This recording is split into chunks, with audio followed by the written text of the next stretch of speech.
Good morning. Good morning. Welcome or welcome back to Bookeemonsters. My name is PK. It is Friday, TGIF, June the 6th, 6/6/25. We're here to look at the rest of the new releases that have been published this week, and it is the rest of the Cozy Mysteries. Quick announcements. I don't have any sprints tonight. Our next sprints are tomorrow afternoon at 3 p.m. and they go for 5 hours. Good morning, Elena. How you doing? She's good. Oh, good to hear. Is your throat better? Elena, happy Friday, everyone. Absolutely. And hope you're having a great day. I'm going to the book sale tomorrow with my mom early morning at 10 a.m. this morning on Saturday and getting some iced tea. I don't know which Starbucks I'm going to. Oh, that sounds like a very good plan for a Saturday. That sounds very, very good. Oh, it's not really that great. Oh, I'm sorry, honey. I think we left off here with our Cozy Mysteries.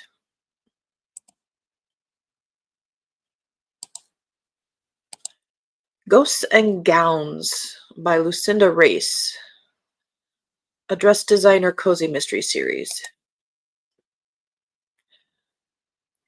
Designer and reluctant psychic Claudia Grant just wanted a fresh start. When she inherits her late Uncle Herman's charming dress shop in Drake's Bay, she expects sewing machines, not a resident ghost. But Uncle Herman's spirit is very much alive, well, dead, and desperate for Claudia to uncover the truth behind his untimely demise. On Claudia's very first morning on the job, she befriends Beth, next door knitting shop owner, and discovers a hidden life insurance policy. Then a mysterious man phones claiming Herman promised him the shop.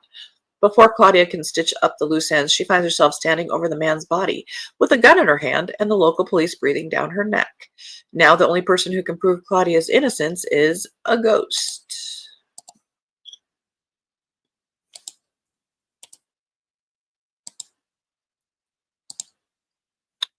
By hook or by book, The Charmed Inn Mysteries, book number 1 by Misty Simon. Roxy Gleason, an innkeeper by trade and a bibliomancer by birth, has lived in the same small town on the Susquehanna River in central Pennsylvania for her entire life. Tradition is strong here. Roxy understands the rules and is willing to play by them most of the time. She runs the Charmed Inn, which has been in her family for decades. The inn is all set to host a writer's professional business weekend that's been planned down to the very last hand-folded napkin. And Roxy is ready for the influx of creatives. She knows she'll have a lot of different and sometimes unusual personalities to deal with, but this is a yearly function, so she's not expecting anything to go awry. Her expectations are completely tanked when she finds a dead body on her daily walk by the river's shore. Owen Schultz had checked in for the conference a few hours ago, and she'd last seen him having tea with her aunt in the dining room. How did he get down here on the ferry, and who killed him?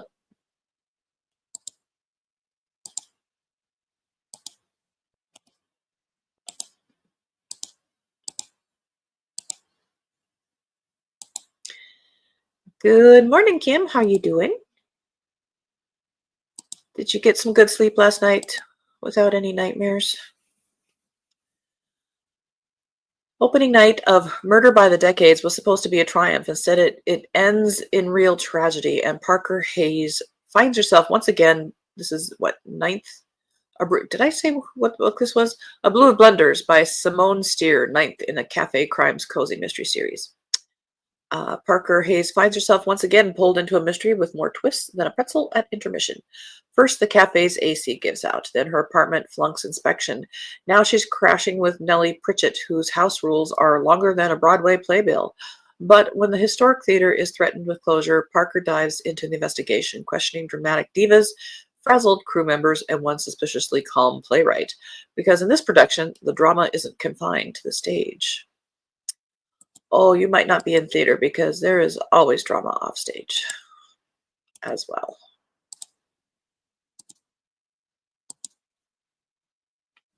Deadline for the Dead by Mara Webb.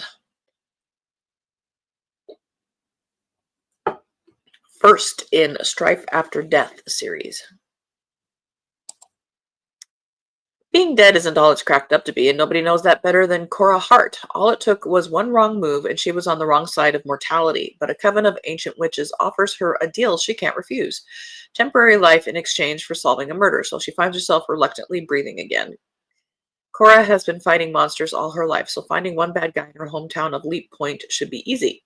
She'll have to crack the case of Florence Whitaker, a peculiar librarian found dead in her cottage, clutching a cursed locket that's steeped in dark history. While the local police write it off as natural causes, Cora's supernatural instincts tell her otherwise.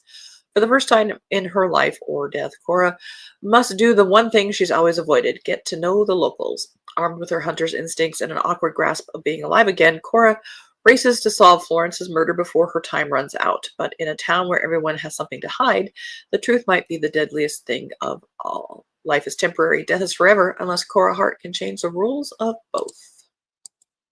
End of that row. Not my cuppa. Nothing really in that row is my cuppa. That's okay. Encore for Murder by T.A. Belshaw, 6th in the Amy Rowling's Mysteries. Kim says, I did sleep pretty good last night. Oh, good. That always helps.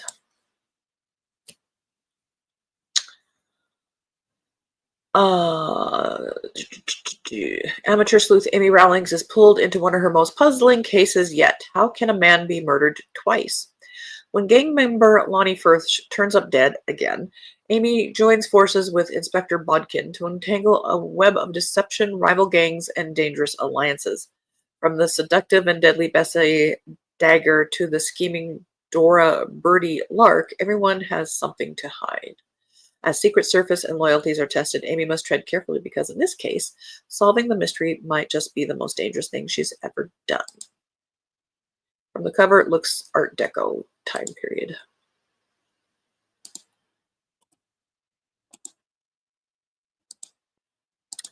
Detecting Death, 26th in the Amy Hammond Cozy Mysteries, 26th by Tia Brown. It's kind of an underwhelming cover. A badly injured man is found face down next to a hole on what should have been a peaceful metal detecting weekend at Swansmere. Amy Hammond and her husband, the nothing like as retired as he wants to be. Maybe there should be some hyphens there. Spy Peter Cunningham has to find out who attacked him and why, while coping with an invalid who doesn't want to be an invalid and an assortment of dubious characters. Things get more confusing still when they rewrite the history of the stately home and find some murder victims from the English Civil War. So it's just as well that they have old friends and new to help them to uncover the mysteries before there can be any more deaths.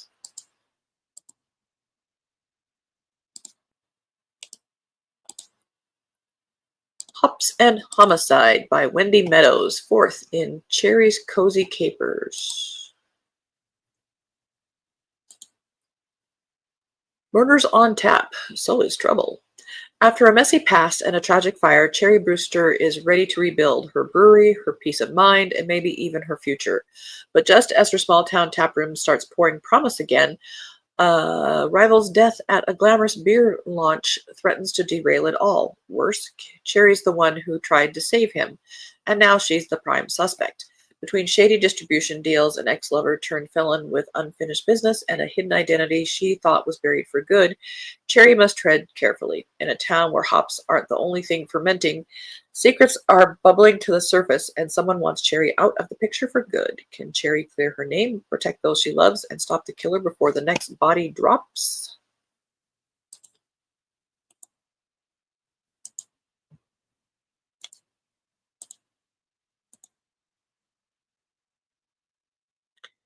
Now, looking at this cover, this girl is way too perky.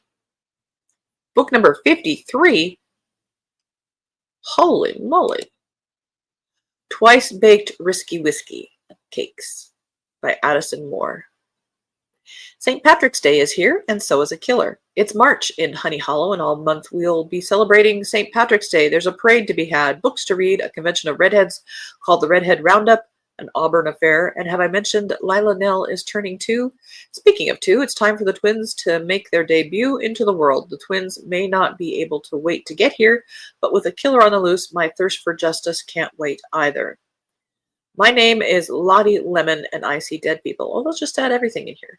Okay, so I rarely see dead people. Mostly I see furry creatures of the dearly departed variety who have come back from the other side to warn me of their previous owner's impending doom.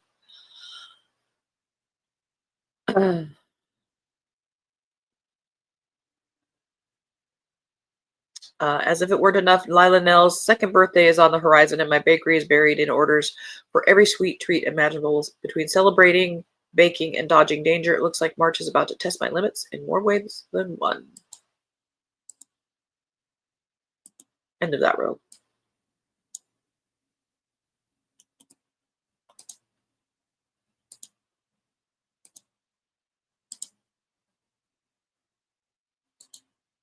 Death and Bowls by Ian Moore, fifth in the Follett Valley Mysteries. St. Sauveur, I'm probably saying that very wrong, home to Richard Ainsworth and Valerie Dorcay's detective agency, is celebrating the 25th anniversary of its town twinning with Anglethorpe Spa in Lincolnshire. Events are planned, a huge brocante, street parties, and the centerpiece, an exhibition bowls tournament between the two towns and a team of international bowls all-stars. Everything is going well. The sun shines, the wine flows, and the entente is very cordial. Until the mayor turns up dead in an antique dresser, having apparently been killed twice. Inevitably, Richard and Valerie have very different views on the subject and engage in their own battle. Who will solve the crime first?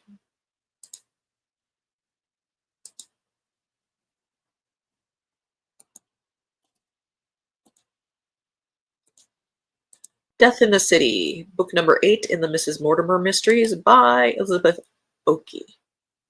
Pimlico, January 1929. Georgiana Mortimer has been asked to assist at the offices of Domestic Bliss, only to find that it isn't her thoughts on curtains, glassware, and the perfect canapé that the magazine owner, Mrs. Blunkett, is keen to learn. Is there a dead man, or isn't there? The magazine's co-editor, Dame Judith, finds herself at the center of an indecorous story that doesn't make sense. It's up to Mrs. Mortimer to rewrite it, while the staff jostle for position, and the fate of the next edition hangs in the balance.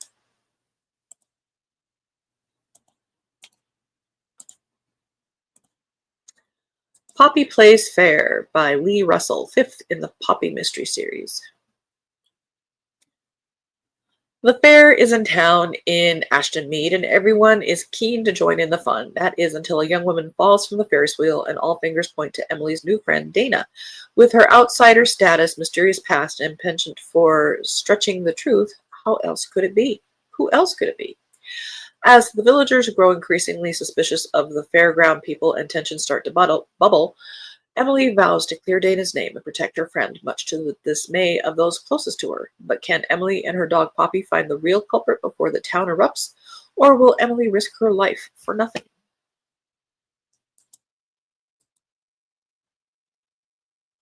Everything's being compared to Thursday Murder Club now in their blurberage. The Case of the Cursed Ring by Ella Strike, third in the Kitty Goring Investigates series. When charming but scatterbrained Lord Benjamin Bingo Belling proposes to an opera singer with a glamorous antique ring, he's sure he has found true love. What he does not know is that the ring comes with a sinister reputation. It is cursed, and anyone who wears it dies within a week. When his fiancée tragically succumbs to the curse, Bingo finds himself the prime suspect in a scandalous murder case. The police are circling, and even Bingo's famous connections cannot save him. Enter Kitty Goring, Bingo's childhood friend and an amateur sleuth with a sharp eye and a sharper wit. Determined to clear his name, Kitty dives into a world of whispered superstitions, jealous rivals, and secrets hidden beneath the glittering surface of 1920s London. With a little help from her loyal Scottish terrier and a reluctant detective inspector, Henry Burton, Kitty must untangle the truth before the real killer strikes again, or poor Bingo's goose is cooked. End of that row.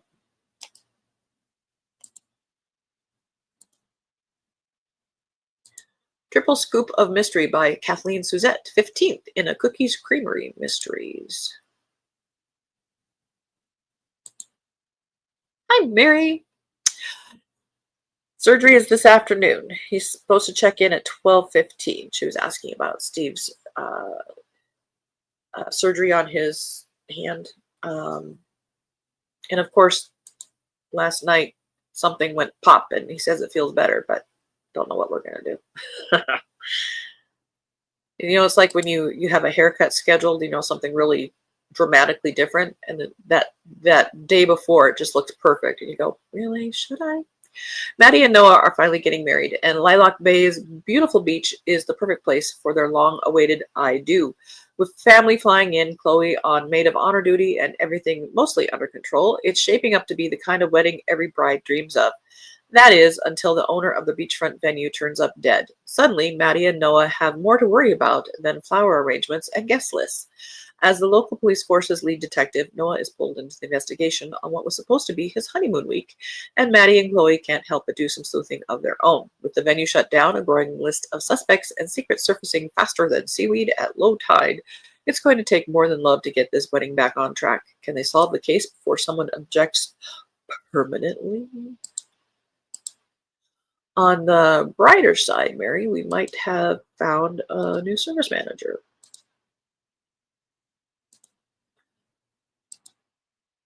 We shall see.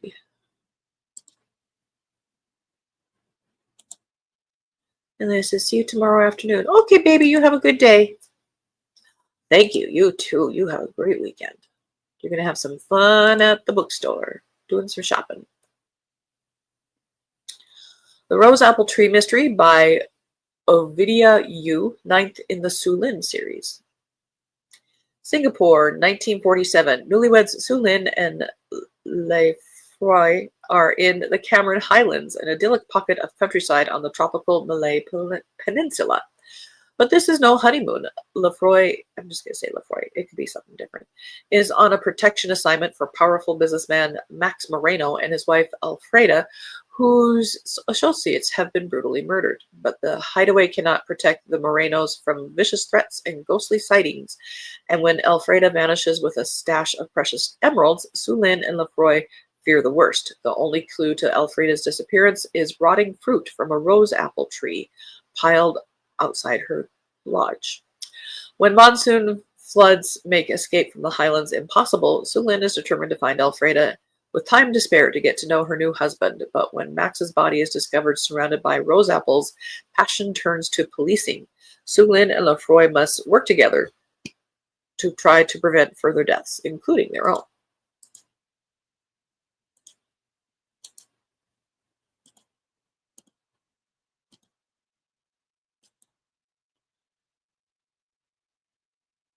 I think the character on this cover is my spirit animal.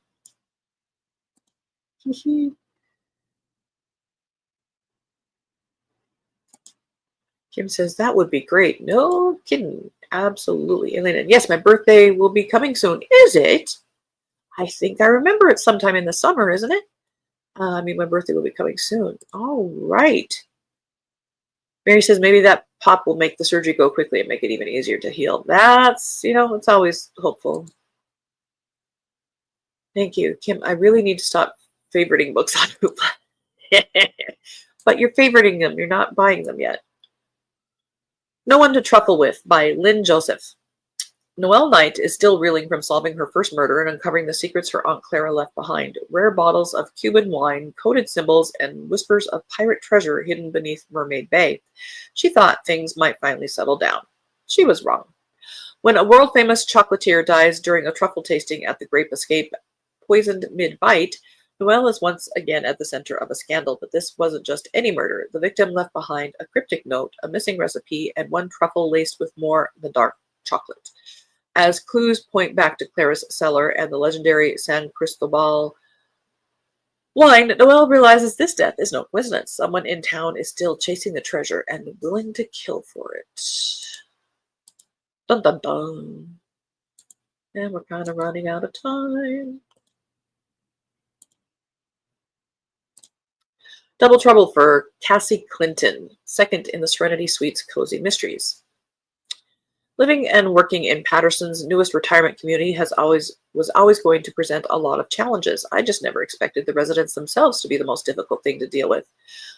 Oh, how naive you are. When I'm not keeping the peace between two grand dames, I'm trying to ensure even visitors get accounted for, and when one guest winds up dead, it puts all of my residents under suspicion. End of that row.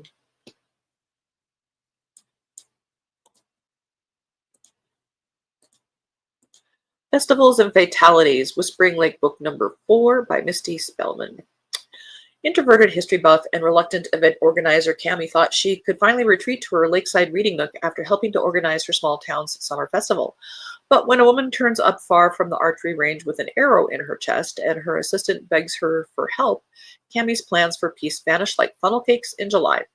As if one murder wasn't enough, a second body drops, festival decorations are torn to shreds, and unexpected chaos, possibly of the ghostly kind, sweeps through the grounds. With her plans in disarray and a killer hiding in plain sight, the clock is ticking for Cami to uncover what the murdered woman knew and survive long enough to expose the truth. Diana Zarissa has a new one in her multiple series. This is The Phelps File, 16th in the Aunt Bessie Cold Case Mysteries. Bessie is excited to spend a morning with her friend Andy Kane, taking a look at the changes he's planning to make to the house he recently purchased. Andy is a brilliant chef, and Bessie is excited to hear about his plans for a large restaurant and event center with living space on the floors above the business. She's also pleased to meet the man who is helping with the renovation. Robert Foster has traveled to the island from Liverpool to work with Andy. He's good at his job and is very happy to meet Bessie because he's heard about her work on the cold case unit. While he isn't expecting Bessie to solve the case, he wants to tell her about the cold case from his past. Bessie can't forget the story, though, and it doesn't take her long to find someone to help her learn more about the case. In the meantime, Andrew Cheatham is back on the island with the rest of the cold case unit. He's brought a complicated murder investigation with witnesses who are scattered across the globe. Last one. Moon Lake Magic by Lucia Cool. 9th in the Magic in Moon Lake series. In Moon Lake, the biscuits are buttery, the cats have opinions, and the dead just stirred up trouble. When a notoriously mean-spirited landlord turns up dead, Monique Collins thinks it might finally quiet the town's gossip mill. Instead, it blows the lid clean off. A mysterious dream list begins predicting the next victims, and something darker is clearly brewing beneath the town's cozy surface. Old secrets resurface, people vanish, and the cats, they're acting strange, even for them. Now Monique and her circle of unlikely allies must untangle a web of betrayal, buried magic, and a force that's been waiting in the shadows for far too long. If they don't act fast, Moon Lake will lose more than its charm. It might lose its soul. And that is all we have for this week.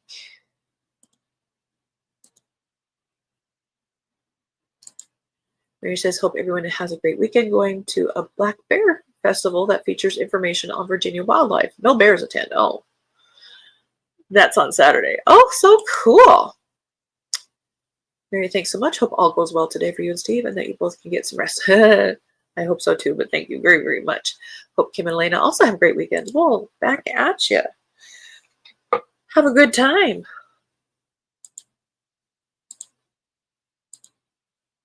I'm just going to play nurse and crochet and read and do sprints, and that's about it.